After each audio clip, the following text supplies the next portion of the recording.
함께 볼 하나님 말씀은 데살로니가 후서 1장 1절부터 12절까지의 말씀입니다. 데살로니가 후서 1장 1절부터 12절까지의 말씀입니다. 말씀을 함께 보도록 하겠습니다.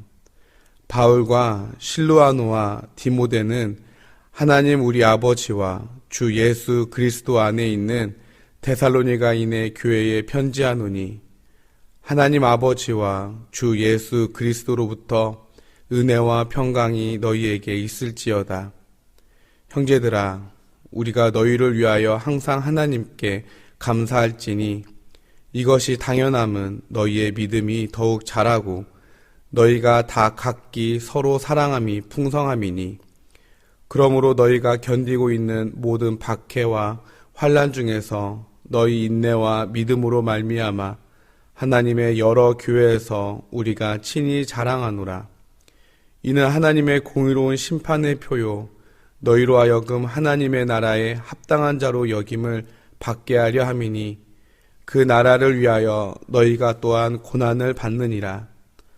너희로 환난을 받게 하는 자들에게는 환난으로 갚으시고 환난을 받는 너희에게는 우리와 함께 안식으로 갚으시는 것이 하나님의 공이시니 주 예수께서 자기의 능력의 천사들과 함께 하늘로부터 불꽃 가운데에 나타나실 때에 하나님을 모르는 자들과 우리 주 예수의 복음에 복종하지 않는 자들에게 형벌을 내리시리니 이런 자들은 주의 얼굴과 그의 힘의 영광을 떠나 영원한 멸망의 형벌을 받으리로다.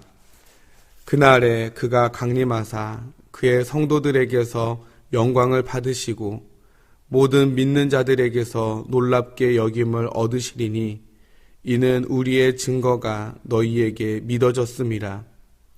이러므로 우리도 항상 너희를 위하여 기도함은 우리 하나님이 너희를 그 부르심에 합당한 자로 여기시고 모든 선을 기뻐함과 믿음의 역사를 능력으로 이루게 하시고 우리 하나님과 주 예수 그리스도의 은혜대로 우리 주 예수의 이름이 너희 가운데서 영광을 받으시고 너희도 그 안에서 영광을 받게 하려 함이라. 아멘. 오늘부터 함께 살펴볼 말씀은 데살로니가 후서의 말씀입니다. 데살로니가 전서와 데살로니가 후서의 큰 주제는 동일하게 재림입니다. 그런데 상황과 성격이 좀 다릅니다. 데살로니가 전서는 환난 중에 있는 믿음의 형제들을 격려하면서 주님께서 다시 오시는 그날까지 성결한 삶을 살아가도록 격려한 책이라고 한다면 데살로니가 후서는 그리스도의 재림이 임박했다는 이단들의 잘못된 가르침을 경계하면서 재림의 날만을 고대하며 현실의 삶을 도피하는 자들에게 예수님의 재림의 시기는 아무도 모르기 때문에 항상 깨어서 진리의 말씀 앞에 바로 서 있어야 하고 일상생활에서도 더욱 충실할 것을 교훈하고 있습니다. 데살로니가 교회는 여러 가지 박해와 환난이 성도들의 신앙을 흔들고 있었습니다. 로마 정부의 박해와 유대인들의 박해로 신앙생활하기가 참으로 어려웠습니다. 박해를 뜻하는 헬라어의 어원은 사냥개가 사냥감을 뒤쫓는 모습이라고 합니다. 사냥감을 놓치지 않으려고 필사적으로 따라가는 사냥개처럼 그들은 데살로니가 성도들을 필사적으로 괴롭혔습니다. 그럼에도 불구하고 데살로니가 성도들은 박해와 환난으로 인해 영적으로 머물러 있거나 후퇴하지 않았습니다. 오히려 데살로니가 교회는 사도 바울에게 자랑거리였습니다. 왜냐하면 앞서 데살로니가 전서에서 말씀드렸다시피 믿음을 가진 지 얼마 되지 않은 초신자들임에도 불구하고 오늘 4절 말씀처럼 복음에 대한 굳건한 믿음과 성장을 보였기 때문이었습니다. 그래서 3절에서 바울은 우리가 너희 때문에 항상 하나님께 감사한다고 말하고 있는 것입니다. 그렇지만 사도 바울은 한 걸음 더 나아가 데살로니가 성도들이 하나님 앞에 더욱 합당한 자들로 세워지기를 간절히 바랐습니다. 그래서 바울은 5절에서 이렇게 말합니다. 고난은 하나님의 공의로운 표요 너희로 하여금 하나님의 나라에 합당한 자로 여김을 받게 하려 함이니 그 나라를 위하여 너희가 또한 고난을 받느니라. 즉 믿음을 지키면서 겪는 고난은 하나님의 심판의 때에 신실한 성도들의 구원의 증거가 된다라는 것입니다. 또한 심판의 때에 그들을 괴롭히는 자들에게 하나님이 친히 갚아주실 것이라고 말합니다. 예수님께서도 산상설교에서 분명히 말씀하셨습니다. 의를 위하여 박해를 받는 자는 복이 있나니 천국이 그들의 것임이라. 나로 말미암아 너희를 욕하고 박해하고 거짓으로 너희를 거슬러 모든 악한 말을 할 때에는 너희에게 복이 있나니 기뻐하고 즐거워하라. 하늘에서 너희의 상이 큼이라. 너희 전에 있던 선지자들도 이같이 박해하였느니라. 아멘. 사랑하는 성도 여러분, 우리가 신앙생활을 하다 보면 세상 사람들로부터 여러 가지 핍박과 조롱을 겪게 될 때가 있습니다.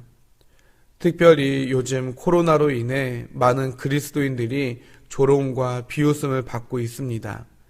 그래서 성도들 가정에 전화를 해보면 믿지 않는 가족들의 반대와 또한 직장, 사람들의 반대로 교회에 나오지 못하는 분들이 상당수 있음을 보게 됩니다. 그래서 어떤 말을 해도 꾹 참고 있다고 말씀하시는 분들도 있습니다. 이처럼 성도는 고난당할 때, 믿음을 지키기 위해 고통을 겪게 될 때 내 시선을 지금 여기가 아닌 주님 재림의 때, 심판의 때로 고정해야 합니다. 하나님께서 끝까지 믿음을 잘 지킨 자에게 약속된 복을 허락해 주실 것이기 때문입니다. 그래서 성도는 어떠한 경우라도 실족하지 않고 믿음의 경주를 끝까지 달려가야 합니다. 그리고 오늘 9절과 10절 말씀과 같이 주님께서 다시 오시는 재림의 때는 하나님을 모르는 자들과 복음에 복종하지 않는 자들에게 형벌을 내리시는 한편 하나님께서는 고난과 역경 가운데 믿음을 지킨 성도들로부터 영광을 받으시며 동시에 고난을 이긴 성도들로 하여금 그 영광에 참여하게 하십니다. 그러므로 주님께서 다시 오실 그날까지 성도는 끊임없이 인내하며 믿음을 지켜야 하는 것입니다. 기독교인을 향한 로마 제국의 박해가 극에 달했을 때 당시 총망받던 로마의 장교 마셀루스는 콜로세움 원형 경기장에서 기독교인들이 신앙을 지키다가 굶주린 맹수들에게 갈기갈기 찢겨 죽는 모습을 보면서 큰 충격을 받게 됩니다. 이후 마셀루스는 기독교인들이 숨어 지내는 지하 신앙 공동체인 카타콤 수색에 임무를 받게 되는데요. 그는 의문이 들었습니다. 왜 기독교인들은 믿음을 지키기 위해 목숨까지 버리는가? 저들이 믿는 신은 도대체 어떤 분이신가? 이런 궁금증을 가지고 있다가 우연히 카타콤을 수색하러 간 현장에서 예배에 참석하게 됩니다. 그리고 그는 그 자리에서 예수님을 영접하게 되었습니다. 그리고 그가 누리고 있던 모든 것들, 즉 신분이나 명예, 가문, 특권을 모두 버리고 진정한 그리스도인이 되었습니다. 결국 마셀루스는 동료 장교에게 잡혀 재판을 받고 결국 화형을 당하게 됩니다. 그가 화형으로 죽어가며 이렇게 외쳤다고 합니다. 이겼다, 승리했다. 사람의 눈으로 볼 때는 죽게 되었고 패배한 것 같았지만 마셀루스는 자신이 믿음을 지키고 승리했음을 확신했던 것입니다. 사랑하는 성도 여러분, 우리가 신앙생활을 하다 보면 때때로 환난을 받을 수도 심지어 박해를 받을 수도 있습니다. 그러나 고난은 하나님 앞에서 성도로 드러나게 할 뿐만 아니라 하나님 나라에 합당한 자, 성숙한 신앙인으로 가기 위해 빚은 연단의 도구입니다. 예수님은 장차 천사들과 함께 재림하실 때 믿지 않는 자들에게 심판주로서 형벌을 내리실 것입니다. 반면 고난을 견디며 믿음을 지킨 자들로부터 영광을 받으실 것입니다. 그러므로 성도는 현재의 고통에 집중해 낙심하거나 좌절할 것이 아니라 고난 너머에 있는 우리 주 예수 그리스도의 영광을 바라보는 믿음의 안목을 가져야 하겠습니다. 바라기는 강한 믿음과 인내로 현재의 고난과 아픔을 넉넉히 이기는 모든 성도 여러분들이 되시기를 축원합니다. 또한 고난을 바라보며 낙심할 것이 아니라 주님 재림의 때를 소망하며 오늘 12절 말씀처럼 고난을 통하여 나에게뿐만 아니라 주님께 영광을 돌릴 수 있는 믿음의 성도들이 다 될 수 있기를 주님의 이름으로 간절히 축원해 드립니다. 함께 기도하도록 하겠습니다.